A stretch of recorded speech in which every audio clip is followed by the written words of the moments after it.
Salam sehat Tribuners, kembali lagi berjumpa bersama kami dalam program Depok Hari Ini. Depok Hari Ini kita kedatangan tamu istimewa, tokoh masyarakat Kota Depok yang tak lain adalah calon wali kota Depok, abang kita Supian Suri. Assalamualaikum Bang. Waalaikumsalam warahmatullahi wabarakatuh Bang Dodi. Saya cerah banget nih. Oh, iya, ganteng banget kita nih hari ini. Iya. Kita selalu siap, sehat, dan semangat. Wah, keren nih. Ini baru calon wali kota Depok nih. Tribuners, secara sejarah memang Bang Supian ini ditakdirkan menjadi wali kota Depok menurut saya ya. Amin. Karena memang ayah beliau itu seorang kepala desa ya. Betul. Dan asli warga Depok loh. Iya. Mungkin bisa diceritakan sedikit Bang tentang abang orang asli di sini gitu. Oh iya. Ya. Kalau asli ya bapak dan ibu orang asli Depok. Bapak itu orang Kampung Rawa, sekarang wilayah Cipayung. Iya. Ibu itu orang Cilodong. Intinya Cilodong, seperti itu. Jadi kakek nenek ya memang orang Depok. Saya lahir tahun 75, saya ingat ya Depok masih kampung, masih banyak sawah. Iya. Ya makanya namanya juga kampung sawah. Kampung sawah. Jadi bukan main-main. Bang Supian Suri ini orang asli kota Depok. Catat. Bang, ini kan bicara pilkada. Ya. Ini kan kita melihat nih dominasi kaum milenial dan Gen Z nih. Ya. Kan hampir 60% pemilih itu adalah milenial dan Gen Z. Nah, menurut Abang, kira-kira apa nih yang akan Abang berikan kepada mereka?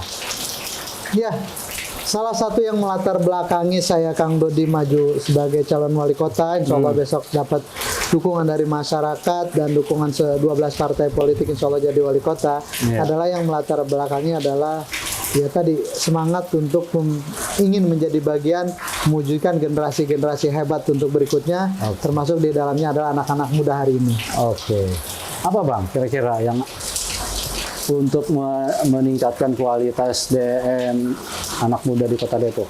Ya, yang kita sama-sama tahu bahwa hari ini Depok masih banyak sekali PR, masih banyak sekali keterbatasan.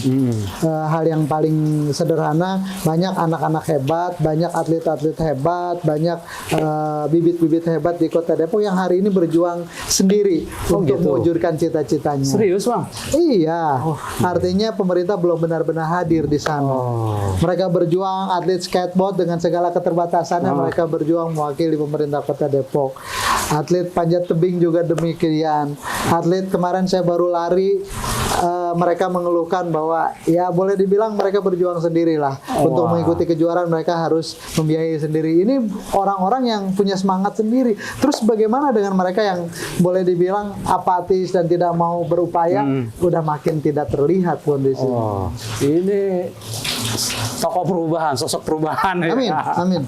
Bang, katanya mau memberikan ini Bang, beasiswa untuk perguruan tinggi negeri nih. Ya, yang pasti pertama untuk mewujudkan tadi generasi hebat, dia harus sehat. Kedua, dia harus pinter gitu ya. Ketiga, dia harus kreatif. Nah, 3 hal ini nggak bisa datang bim-salabim begitu aja mereka. Bukan sulap ya? Bukan sulap. Mereka harus disiapkan infrastrukturnya, sarana prasarananya. Makanya semangatnya tadi ya untuk anak-anak muda yang terus berkuliah harus kita support. Jangan sampai putus sekolah, jangan sampai gara-gara nggak punya biaya terus mereka jadi putus sekolah. Waduh, nih, keren nih. Berarti Bang Supian ini akan meningkatkan kualitas anak muda di Kota Depok ya? Iya, pasti. Ini karena ini investasi SDM kita, masa depan kita ya hari ini kita harus siapkan. Kita jangan ngomong generasi emas, terus kita hari ini nggak melakukan apa-apa buat anak-anak kita. Nah, Tribuners kita tanya nih, bicara generasi emas. Tadi juga Abang akan meningkatkan kualitas SDM dengan memberikan beasiswa. Kalau kita konversikan membangun sebuah universitas Depok untuk mengakomodir anak-anak tidak mampu, anak-anak berprestasi di Kota Depok, menurut Abang gimana? Kalau sampai di situ saya belum terpikir ya. Saya hanya ingin pada konteks hari ini Depok ini bukan kota yang kekurangan perguruan tinggi, baik negeri maupun swasta. Artinya investasi kita tidak perlu membangun sekolah negeri atas nama pemerintah, tapi bagaimana kita bermitra kepada perguruan tinggi yang hari ini sudah ada di Kota Depok dan boleh dibilang perguruan tinggi hebat, baik negeri maupun swastanya gitu. Ada di Depok ya? Ada di Depok gitu. Tinggal bagaimana pemerintah berkolaborasi dengan perguruan tinggi negeri yang ada di Depok. UI saya sebut, Gunadarma saya sebut, banyak lagi D3 dan yang lainnya, banyak sekali yang ada di Kota Depok. Oke, jadi itu program yang disampaikan untuk para pelajar SMA yang ingin kuliah ya? Ya. Jadi mereka akan diberikan beasiswa, tidak perlu mendirikan universitas, tapi bagaimana bekerja sama dengan universitas yang ada di Kota Depok. Ya. Bang, untuk ini katanya kan di bawah nih di masyarakat susah nih kalau mau masuk sekolah negeri nih. Gimana nih Bang? Ya, dua hal yang menjadi faktor untuk sekolah negeri. Pertama contoh paling konkret,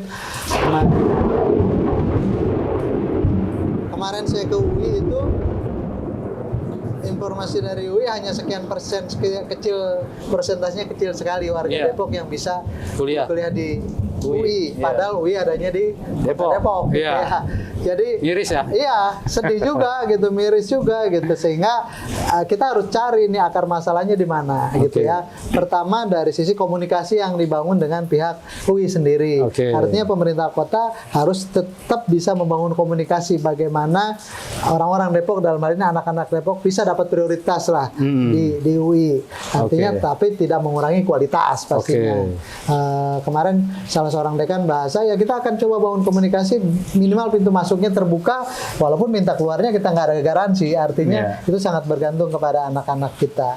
Yang kedua, sama-sama kita mengetahui untuk bisa tembus di kampus sekelas UI ya harus mempersiapkan diri dengan matang. Orang-orang yang mau masuk ke sana kan mereka yang memang secara tekad punya kemauan, terus mereka juga punya kualitas. Yang ketiga, untuk meningkatkan kualitas atau kompetensi mereka, ya banyak cara yang dilakukan. Salah satunya adalah mereka mendapatkan tambahan belajar atau bimbingan belajar atau kursus untuk bisa masuk ke sana. Gratis, makanya kita siapkan itu. Jadi hal-hal yang kita yakini akan bisa membuat warga kita bisa masuk di perguruan tinggi sekelas UI, ya kita siapkan, bimbelnya kita siapkan, karena banyak juga warga Depok yang mohon maaf yang tidak punya kemampuan untuk bayar bimbel untuk bisa pengen masuk perguruan tinggi, hanya mengandalkan dia belajar sendiri. Iya, tanpa bantuan ya. Bantuan, gitu, tanpa pembimbing untuk bisa masuk seperti itu. Bang, ini bukan program halu kan Bang ya?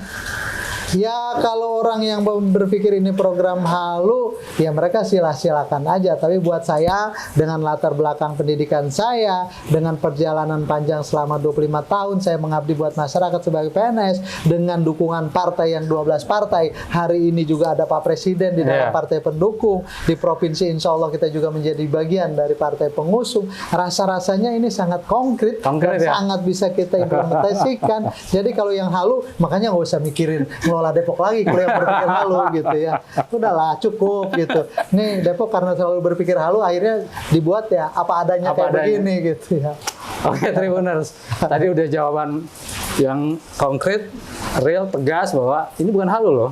Karena udah pengalaman di pemerintah Kota Depok, ada Pak Presiden Prabowo dan partai politik ya? Iya, 12 partai. Jadi no way kalau halu itu. Oke. Bang, masih baca di salah satu grup itu ya hari ini. Bang nih, kalau anak kebutuhan khusus katanya aksesnya sulit nih. Apa yang akan Abang tawarkan? Ya, hari ini begini Bang Dodi. Salah satu juga yang membuat saya termotivasi untuk hadir melayani masyarakat Kota Depok. Saya melihat di beberapa kesempatan saya ketemu dengan salah satunya Ibu Suryani. Kemarin saya ketemu warga di wilayah Abadi Jaya. Mereka berjuang sendiri untuk merawat anak-anak istimewa. Oke. Mereka harus berjuang mencari untuk kesehatan anaknya. Mereka berjuang untuk bagaimana mendapatkan alat-alat yang memang dibutuhkan oleh anak-anak istimewa. Mereka berjuang bagaimana pendidikan anak-anaknya. Mereka berjuang bagaimana ekonominya tetap terjaga sementara mereka harus concern juga melayani anak-anak istimewa ini. Bahkan mereka belum berpikir satu hari anak ini akan bisa mandiri atau tidak. Ini yang harus kita hadir, Bang Dodi. Saya terenyuh. Ya, realitanya memang begitu. Gitu ya? Kita hari ini belum punya data berapa sih di Depok ini anak-anak istimewa dengan keistimewaannya masing-masing. Kita harus punya data itu. Dan pemerintah negara dalam hal ini sudah menggarisbawahi bahwa 3% daripada perusahaan itu harus mengakomodir orang-orang yang masuk kategori istimewa ini loh, Bang Dodi. Artinya kita nggak bisa ngomong mengambil hak 3% tanpa kita mempersiapkan mereka untuk bisa jadi bagian untuk bisa mandiri di sana. Jadi akan menjadi prioritas ya? Ya, pasti harus menjadi prioritas. Kita harus hadir, pemerintah harus hadir menjawab harapan-harapan masyarakat, termasuk di dalamnya orang-orang tua yang dapat boleh dibilang keistimewaan merawat anak-anak istimewa. Mungkin Bang Supian bisa memberikan contoh konkret kira-kira apa? Ya, pertama gini, hari ini kita sudah mencoba sebetulnya dengan sekolah inklusi. Sekolah inklusi. Jadi anak-anak yang istimewa itu masuk di sekolah-sekolah umumnya, tapi ada kekhususan kuota buat mereka. Faktanya nggak semua guru siap di sekolah-sekolah inklusi itu. Saya baru tahu ya. Iya, nggak seguru-guru siap. Artinya mereka terbatas juga dapat perhatian itu. Yang kedua, jarak. Ya, karena mereka harus jarak dari jauh ya dari sekolah ke tempat mereka. Jadi wajar kalau mereka bilang aksesnya tuh sulit kali ya. Aksesnya sulit, makanya nanti kita ingin siapapun orang yang boleh dibilang dapat ujian punya anak istimewa, mereka dapat keistimewaan itu, mereka menjadi bagian yang harus kita perhatikan apa yang bisa pemerintah hadir untuk mensupport mereka. Ya, secara garis besar 3 hal yang ingin kita upayakan. Pertama, kita memperhatikan pelayanan kesehatannya. Yang kedua, kita memperhatikan pelayanan pendidikannya. Yang ketiga, kita memperhatikan upaya bagaimana mereka juga bisa punya keterampilan, punya kemampuan sehingga pada akhirnya mereka bisa mandiri. Itulah 3 hal itu. Dengan yang sejajar gitu ya, dengan yang normal gitu ya. Karena kan sekuat-kuatnya orang tua atau saudara merawat mereka, menjaga mereka, mau sampai kapan? Makin lama usia akan bertambah.